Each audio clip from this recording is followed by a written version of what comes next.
So for me, one of the worst feelings in all Football Manager is being top of the table when you're not playing well, and no matter how unassailable your lead seems to be, you have this gnawing feeling that it's all about to come crashing down around you. And I think that could be the episode we've come back for today. So it really does seem like life could not be any better. 21 games played, 15 to go to the end of the season. We're 11 points clear, and we're not even 11 points clear of the big teams in Slovenian football. Olimpia are down in 4th. Maribor, today's opponents, are down in 8th. Even last season's champions, Koper, are all the way down there in mid-table 5th. So you would think we've got every chance of being crowned champions this season, but if we show you the form that we've been in, there's been a couple of sizable blips, and even the games that we've been picking up points in, we've not been doing well. So last time we saw you, we were playing Bravo at home. We picked up a 1-0 win, and in the game after that, we made progress in the Slovenian Cup. We played Fusionar, who are from the division below, and we beat them 4-1. But that was an extra time victory, by the way, so don't be fooled into thinking that that was convincing. It was 1-1 after 90 minutes. We then played Telia. This was a big game because Telia was second in the table at the time. We beat them 2-1, but since then, everything has been very, very close, and we've been on the wrong side of some pretty disappointing defeats. For example, we could only beat lower table Gorica 1-0 with a goal from Simon Gregorin. And despite our opponents Tabor Shajana having a man sent off from the kickoff at the beginning of the second half, we required a penalty to win this game too. And then in our last game before the winter break, we took on Olimpia, and in a close game, we conceded twice in 2 minutes to lose 2-0. And then in our first game coming out of the winter break, we had a ridiculous game. In the lead after 2 minutes, our opponents Bravo pulled it back to 1-1 after 3 minutes. We then went back ahead with 5 minutes on the clock before Bravo hit back again, this time with just 6 minutes of the game gone.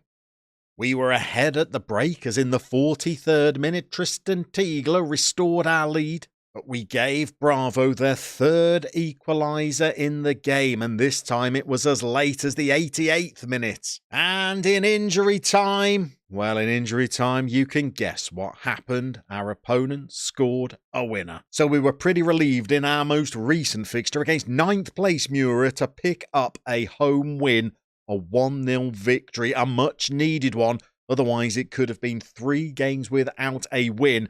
But in none of the last maybe 6 or 7 fixtures, I would say, stretching all the way back potentially to that Bravo game when you last saw us, or maybe even earlier, we've not been playing well. We might have been picking up some wins, but look how many of them have been 1-0 victories or by just the odd goal. I know we are not the favourites for the title. In fact, we are anything but the favourites. We are predicted as 250 to 1 shots for the title this season. So it is no surprise that we're not blowing teams off the park, but we're not even doing well at the moment. I can't remember the last time I watched us win and thought, well, that was comfortable. And today we've brought you back for a game against a Maribor side that may be struggling, but are blessed with lots of talent and were champions just 3 seasons ago. And I have a nasty little feeling that we could be about to go on a very tricky run. So where is it all falling apart then? Well, even the phrase falling apart might be a little strong. We are 11 points clear at the top of the table, and that is dreamland for our little Dobsters, but there's no getting away from the fact we are not playing well, and we are now leaking goals at the back. We're not scoring as freely as we once were either. Part of the problem, I think, is Dirty Dennis Valencic, who's just going through a little bit of a barren run. It's not like he's not scoring at all, but he's not scoring as frequently as he was. I think when we last saw you, he was 3 goals clear at the top of the scoring charts. He now trails somebody else by 3 goals. You can see that Kaučić has also dropped off a little. He is no longer the top average rating in the division, although he has been replaced by one of our other players. So I guess every cloud. I think we have some little problems in goal. Alan Schiefer has also become a little bit suspect. He is letting a lot of goals in, and some of them are due to some quite flimsy goalkeeping. We're having some really poor performances from our back four, particularly from Mate Krisnic. You'll now see it's a good 5 games since he's got above a 7 rating. So he has been very suspect recently. Even old Mitrovic throws in the odd pretty ropey game, So we do have some problems in our back four, and I think it might be that our tactic might just be getting a little bit stale. I think the way our opponents were setting up against us at the start of the season meant that we were playing a little bit more attacking and taking them by surprise. But now they're more comfortable with how we're playing, and they're also wary of us because we are top of the table. And I think that they are sitting deep, and we really don't have a lot of creativity to break teams down with. Maybe the next youth intake will bring us somebody who might be able to unlock defences. I wouldn't count on it, though. But before we show that youth report, a little bit more news from behind the scenes as Matija Kaučić was spotting leaving a nightclub, meaning that he missed training the next day, which was all the more remarkable considering we were on the winter break and he wasn't even due in training, but we fined him anyway. The transfer window led to big bids for lots of our top players, with some strong German sides coming in for Kaučić, including Hamburg. But the only player we lost bizarrely was Yuri Novac. Having turned down an initial bid from Mura, another came in and the board accepted it on our behalf. But so to that youth report, and well, it's another duffer, I'm afraid. An average intake, according to our brand new head of youth development, Ivan Beshak. We've got a good defensive midfielder coming through. We really don't need one of those. And a C-grade striker, potentially, and we really don't need one of those either. What we do need is fullbacks. No. We could do with another centre-half. No. Maybe something to play out wide? Absolutely not. A good backup goalkeeper. You're having a laugh. I'm afraid the next youth intake could be as damp as the previous 3 have been. But of course, if we could get the job done this season and win the Slovenian title, well, I'm thinking this save is going to end, because really, how much more can you achieve when you've won the cup and the league with a team that started out in the second division with a capacity of just 287 fans, and you've not signed any players or been able to see anybody's attributes? Well, I don't think it really gets too much better than lifting the league title. But I feel like we've got an awful long road ahead of us before we make that a reality, and it starts against Maribor today. So what on earth are Maribor doing in 8th place in the table when last year they were finishing runners-up? Manager Amir Karic is coming under increasing pressure to improve results, and they will need more from key men such as Vladan Vidakovic. No matter where they're placed in the table, this is always a tough encounter as Dob travel to NK Maribor. Okay, let's roll the dice on this one. We are not in our blue shirt today. We will be in yellow as the away team, and I think this is going to be a tough game, as it always is when you take on Maribor, especially when you are away from home. Don't be fooled by that 8th place in the table currently. They've got players that are worth in the millions, and I expect them to be very strong opponents today, and we are looking a little bit disjointed at the moment. We've given the players a couple of tough team talks recently and told them that they're not really performing at the level that we would like.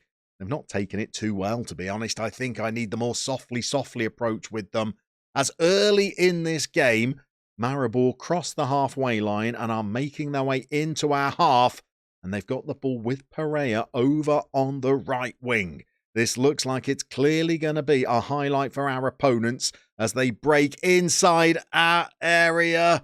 And we rely on Alan Schiefer to keep us in the game very early on. You can see our defensive frailties. That was Zidane and Mitrovic together over on the right-hand side, letting a player ghost into the area. And we're looking under pressure again. Alan comes and claims one. Still only 17 years old, young Alan. And he bowls it out to Mitrovic. It's the right back and right side of defence area where we are meant to be at our strongest. But the start of this game, we've looked a little bit vulnerable in that spot. And Kaučić should be dropping in and offering even more protection. And He's not been great either since he decided yet again that he wanted to move to a stronger side. Yet stronger sides came in for him, and he said he wasn't interested in negotiating terms with clubs such as Hamburg. So, well, how far he thinks he's going to go in his career, I'm not really entirely sure. If I was playing for Dob, I think I would have jumped at the chance to join a club like Hamburg. But he wasn't interested, but what he does know is that he doesn't want to be here.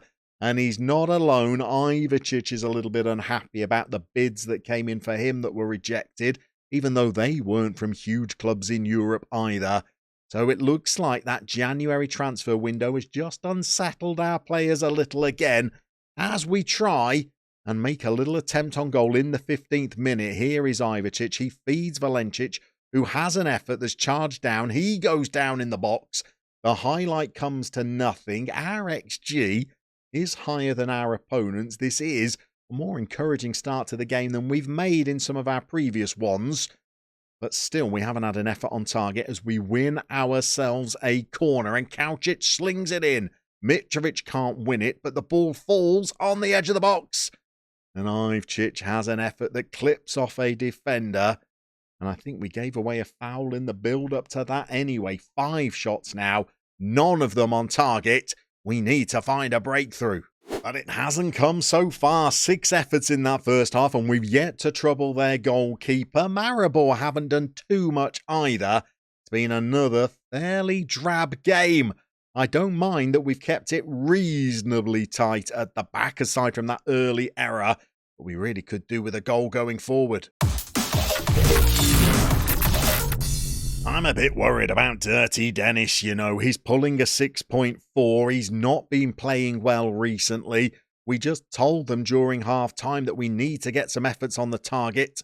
Dennis looks anxious, apparently, and he does have listed as part of his coach report that he is an inconsistent performer, and I think that is costing us at the moment. Earlier on in the season, when we were winning games for fun, it was because Dirty Den was taking every chance that fell his way. And now, well, now his luck is out. And you know what? Once we get to the 65-minute mark, I think we might even think about taking him off. Kaucic has a free kick. It's cannoned off the wall into their goalkeeper's hands. We've still not really troubled their keeper. And on 65 minutes, with Dennis now on a 6.3, I think it's time for some changes. So Dennis has made way. We've brought on Simon Gregorin as Kaucic goes close. We've also changed Kaucic's position as well. We've taken him out the DM slot and moved him into central midfield because both the players playing for us there weren't having the greatest of games. We're just trying to rotate them to see whether that might help them a little. And here is Kaucic now still dropping deep. As we play the ball long, Gregorin is not the threat in the air that Valencic is. We've still won the ball and given it away again and won it back again. Are we going to look to sting them with another little counter-attack? Here is Kaucic now trying to pull some strings. Tigla tees up Gregorin, who's in. And oh my goodness, that's a woeful effort from him. Our second shot on target. Now we're up to 3. We are playing a little better. We've not really let Maribor have much of a sniff in this second half, but neither have we scored. And I think we're going to need to do something in midfield. And what we are going to do is this. Kaucic is going to drop back deep again. Kasnic is going to move in and be the ball winner for us. And we're even going to rotate Tigla around. He's going to be the central midfielder on attack. And you know what? I think we might even switch over to our right-hand side formation and bring Gajic onto the bench. Are we? I'm not keen on his body language, hesitant. Maybe we might hold off on that and leave Ivacic to play out there instead and see whether just changing that formation can bamboozle the opposition. It doesn't look like it so far, as our opponents now have a corner, and this could be trouble for us. And oh, it is, as Allen saves one for us on the line. And it looks like they've won another corner again straight away. Can we defend this one more convincingly than the last? Certainly hope so, because we looked vulnerable at the far post with that last one. They are taking their time about it, as now they sling it in. Puchko heads it away. They've got all the time in the world on the edge of the box.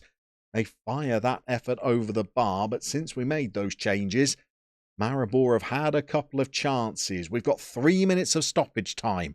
We're in the 91st minute. We've won the ball with Tiegler. He goes safety first and plays it back, but now Gregorine's in again. Chance for him to atone for his earlier miss. Instead, he went too early and he was offside. And this one could be playing out into a dull 0-0 draw. We've got one last chance from a set play. Kaucic is over it. He goes for the near post. Absolutely nothing doing. And it is another game that slips past us without us really looking very good. So how do we rate that then? A good performance against a very strong side, or a disappointing draw against a side that are 8th in the table? And an added blow, Bravo won their game 1-0 against Mura, who are bottom of the table now, and they've cut the lead at the top to just 9 points. We've got plenty of games left, 14 in total, and I feel like next time you come back to see us, we may no longer be so far clear at the top.